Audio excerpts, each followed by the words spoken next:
Hello action figure fans, this is HammerTron here with a new action figure review for you. This time I am reviewing the McFarlane Toys DC Multiverse Dr. Fate action figure. This is part of the Black Adam movie wave of action figures. This was released in 2022. I bought this in 2023. Here it is in a nice window box where we can see the action figure and the accessories. Here's the Black Adam movie logo. Here is the top of the box with the Black Adam movie logo there. The bottom with some manufacturing information. One side, Dr. Fate, Black Adam. The other side says Dr. Fate. I like how the window wraps around to the side and also to the top. It lets in more light and it just looks nice. Here is the back. Nice picture of Dr. Fate, but there is no cross-sell showing what other action figures are part of this wave of action figures. I'll open this up and review it in just a moment. Here is Dr. Fate out of the package. Let's see how tall this action figure is.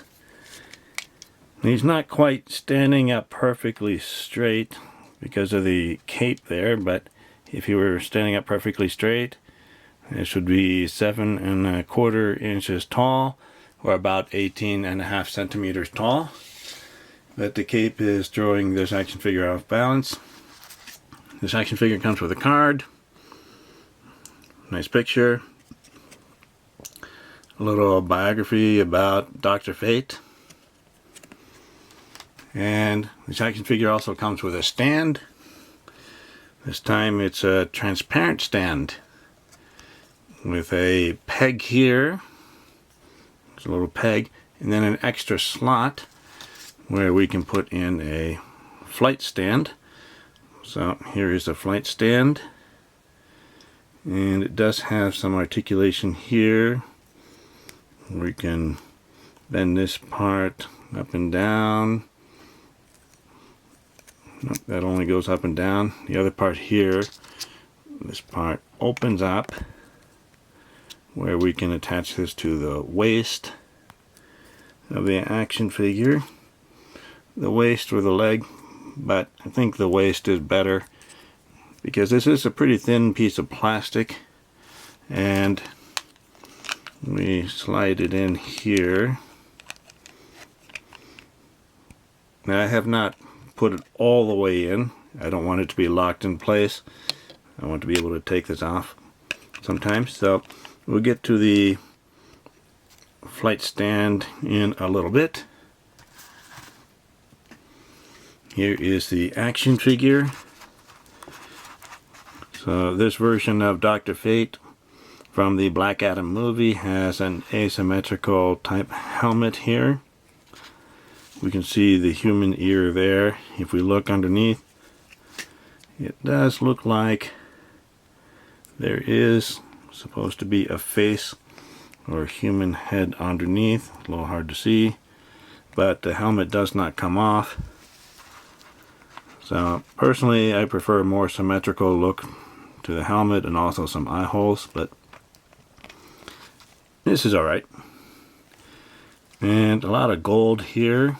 Now when I first took this action figure out, there seemed to be some kind of residue that was sticking to my fingers from this gold part, and also the gold part on the gloves. So I washed my hands, and there doesn't seem to be a whole lot more of the residue. It's a little bit sticky, so I'm not sure what that is. But nice extra pliable plastic attached to the body here. A few little holes in the cape there. The inside of the cape, very soft pliable plastic. Inside it's gold, out on the back it's black. Interesting texture. This cape seems to be glued into the back. And the way it's packaged, where the action figure is put into a plastic tray and the cape is put through a slot in the tray and then hanging out the back. So I think it's warped the plastic a little bit here. So there's the rest of the body, a little bit of texture sculpted on it. Here's an extra pliable plastic piece for the waist. Nice belt there. Lots of gold for the wrist and the gloves. Some muscular legs there. Some gold on the boots. Peg holes on the heels. So not a lot of details on the back here. So the action figure looks okay. Let's take a look at the articulation. With the head, we can look up just that much. Look down just that much. Turn side to side. Just a tiny bit of head tilting there. And at the shoulders, almost seems like there's some butterfly joints, but maybe those are not really butterfly joints. It does seem, the shoulders seem to move a little bit on both sides, so it seems like there are butterfly joints. We can go up very smoothly, a little bit loose actually. It's being hindered by this cape here, so it would actually go up a little more.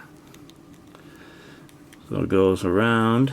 It would go around all the way except for the cape, which is glued into place, so we can't really get it out of the way. We have bicep cuts where that works. Same thing on this side. So that's working. We have double jointed elbows. Very impressive.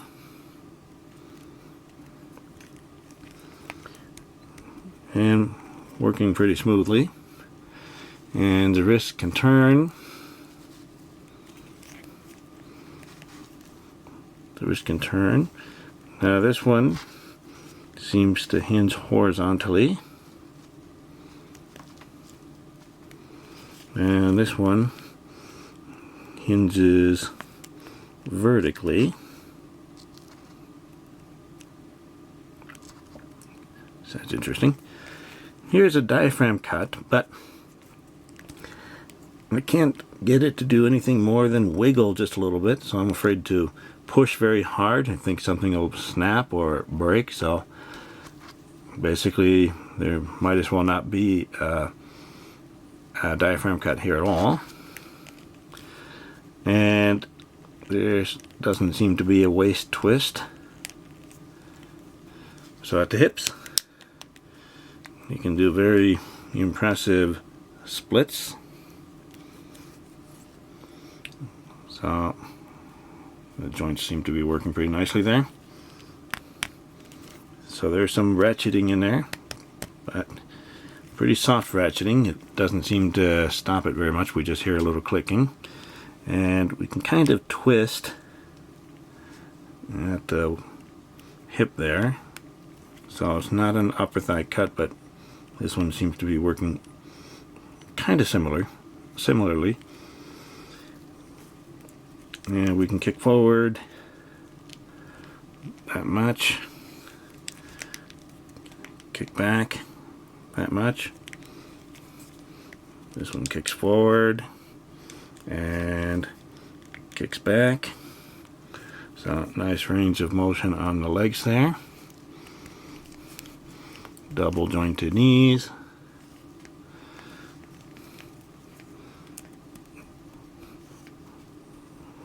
Seems to be working. We can put him in a sitting pose.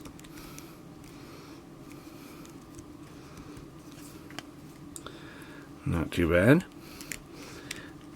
And there is no boot cut there, but there is an ankle cut, so the ankle can turn on both sides, so that is working. You can do the tippy toes, that much, and go up that much.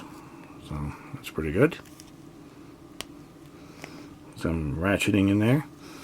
This ankle pivot here is working, but this ankle pivot is not working, so that's just not working at all. So I'm not going to push too hard. I might try a hair dryer later on to see if I can get it to loosen up.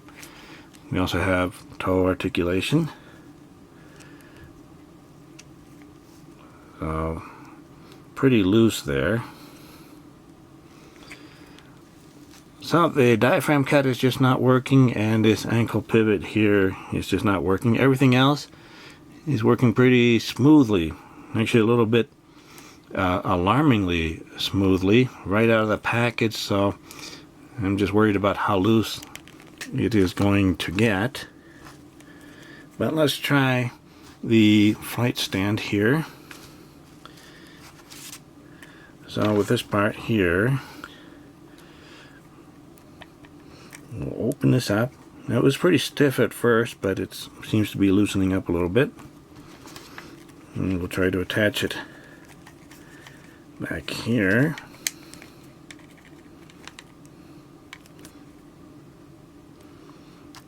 That seems to be working.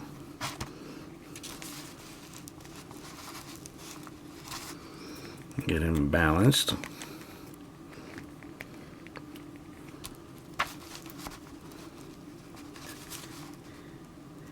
There we go.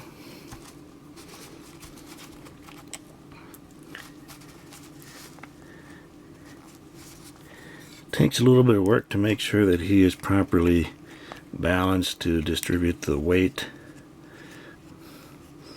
on this stand, because this goes off balance pretty easily. Not exactly the most sturdy stand. So it's a pretty thin piece of plastic here. So in this pose where we can adjust the arms and legs and have him flying or floating, whatever it is that Dr. Fate does.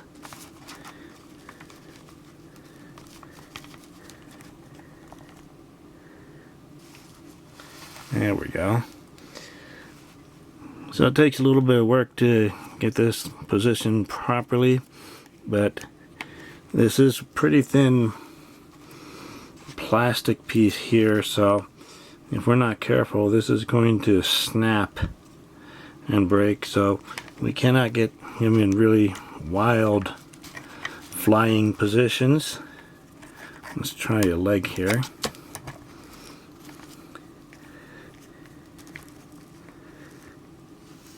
There we go. That one might work, kind of.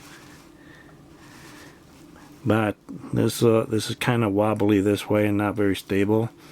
So I wonder if this will just snap on its own eventually. But we can try a few different things to put him in some nice poses, but this thing doesn't balance very well. But it looks pretty neat. So we can have him flying. If we get the balance correct, it might last a little bit, but eventually I think that'll break under its own weight. So maybe this pose is not going to work very well, but it looks pretty nice this way. Just something temporary for some pictures. Here is Dr. Fate next to a pair of 4-inch action figures. On the right is an adventurer from an Animal Planet set I reviewed a while ago. On the left is the Fortnite Jonesy action figure by Jazzwares. Here is Dr. Fate next to a 6-inch action figure on the left, the Fortnite Legendary Series Havoc action figure by Jazzwares, and a 7-inch action figure on the right, the Masters of the Universe Masterverse He-Man action figure by Mattel. And Dr. Fate should appear taller than He-Man, however, it's a little difficult to get him properly balanced with the heavy plastic cape. So I have to lean him forward just a little bit to balance him correctly. Otherwise he would appear taller than He-Man. I think this Dr. Fate action figure is okay, but it's just barely okay. This particular action figure I have had a problem with the pivot joint on the ankle here not working and the diaphragm cut not working at all. So it could just be my particular action figure, and maybe most of them are just fine. I do like the inclusion of the flight stand, but what's a little disappointing is it seems to be a bit flimsy. I can see how this would break pretty easily. It kind of limits the poses I can put this action figure in. The straight up and down pose like this would probably work out the best, although it'd be nice to put him in some more traditional flying poses, but I don't think that'll work very well with this particular stand. But all in all, it's a pretty nice looking action figure, and the flight stand is pretty good. So let's just see how tall he is compared to He-Man. So he's not very much higher than He-Man in this kind of flying or floating position, but that's okay. So thank you for watching my review video. Remember to like the video, leave a comment, let me know what you think of this action figure and the flight stand, and subscribe to my channel to keep up to date with my future reviews. I'll see you next time, action figure fans.